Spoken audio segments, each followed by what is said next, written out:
એક મારી ભલામણ ખાસ સાંભળજો. આવતીકાલે ભક્તો 10મું ને 12મું બંને બોર્ડની પરીક્ષા સ્ટાર્ટ થઈ રહી છે. બહુ હૃદયથી પ્રાર્થના કરીએ છીએ. આપણે છેલ્લે ધૂન પણ બોલાવશું કે ઠાકોરજી બધા જ વિદ્યાર્થીઓને સદબુદ્ધિ આપે, એની યાદગીરીને તાજી કરાવે અને બધા જ વિદ્યાર્થીઓ પોતાની આ કારકિર્દીની શ્રેષ્ઠ પરીક્ષાઓમાં પૂર્ણ સફળતા પ્રાપ્ત કરે. ભગવાન હૃદયથી પ્રાર્થના કરું છું. સાથે સાથે બધા વિદ્યાર્થીઓને રિક્વેસ્ટ પણ કરું છું, તમે જ્યારે ઘેરેથી પરીક્ષા આપવા જાઓ, જે તમને ઈષ્ટ સ્વરૂપ હોય, જ્યાં તમારી નિષ્ઠા હોય, એ પરમાત્માને ખૂબ હૃદયથી પ્રાર્થના કરજો. આપ અમારી સાથે સાથે રહેશો. તમારા માતા પિતાને પગે લાગી એના આશીર્વાદ પ્રાપ્ત કરશો અને બિલકુલ ફ્રેશ બની, બિલકુલ ટેન્શન થકી પર થઈ પરીક્ષા આપવા જાજો.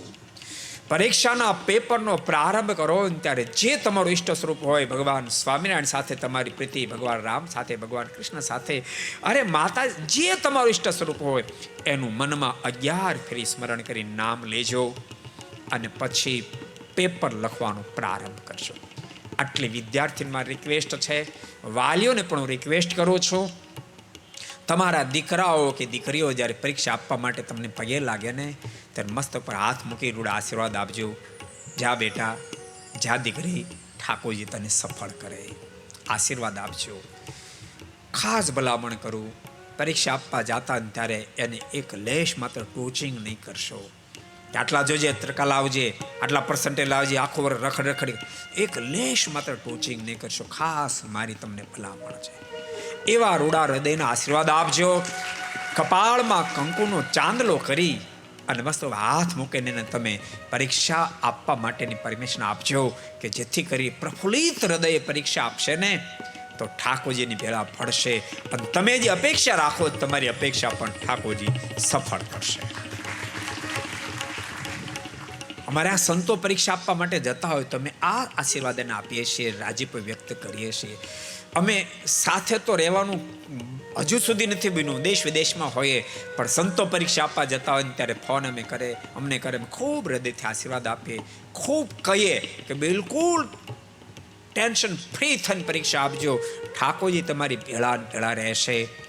અમે ભલામણ કરીએ છીએ, એ જ તમને કહું છું, તમે પણ તમારા સંતાનોને ભલામણ કરજો. ઠાકોરજી જરૂર તમારા સંતાનોને પૂર્ણ સફળ કરે. એવી આજને દિવસે 64 ફેરી જે ધરતી પર પધાર્યા એવા પવિત્ર સ્થાન બોટાદની ધરતી પર બેસી ભગવાનને પ્રાર્થના કરીએ છીએ.